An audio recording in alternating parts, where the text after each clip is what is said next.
চঞ্চল যেমন প্রথমেই বলছিল যে জুটির কথা, এখানে জুটি কে, যেমন ওর জুটি হচ্ছে সাবিলা বা বাঁধন হচ্ছে চঞ্চলের সাথে। আমার জুটি আছে একজন, তানিম নূর, কারণ ওর সাথে আমার তৃতীয় প্রজেক্ট, আমার হ্যাট্রিক প্রজেক্ট। যেমন সেই অভিজ্ঞতাটা, হ্যাঁ 3টা ছবিতে আমি সৌভাগ্যক্রমে ছিলাম। তো ওর সাথে অভিজ্ঞতা যেটা হচ্ছে, প্রথম ছবি ফিরে এসে বেহুলা, ওরও প্রথম ছবি।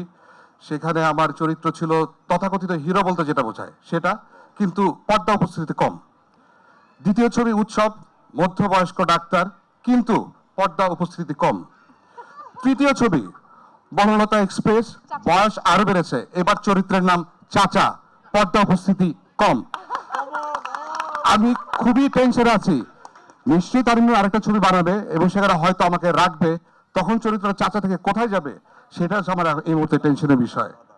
ওই চঞ্চল বলে ফেললো হয়তো দাদা অথবা বড় দাদা কোনো একটা।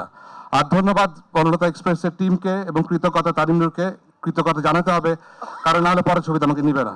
ধন্যবাদ সবাইকে। এই ছবিটা ঈদে তো রিলিজ হচ্ছে বাংলাদেশে 3rd এপ্রিল, 3রা এপ্রিল ইন্টারন্যাশনালি রিলিজ হচ্ছে। সো আপনাদের মাধ্যমে এটা একটু সবাইকে জানিয়ে রাখলাম। সারা ওয়ার্ল্ড বিশ্বব্যাপী একই সময় 3rd এপ্রিলে এটা রিলিজ হবে। নর্থ আমেরিকা, অস্ট্রেলিয়া, ইউরোপ, যেসব জায়গায় আমাদের বাংলাদেশি মানুষরা বেশি আছে, সেখানে আমরা রিলিজ করছি 3rd এপ্রিল।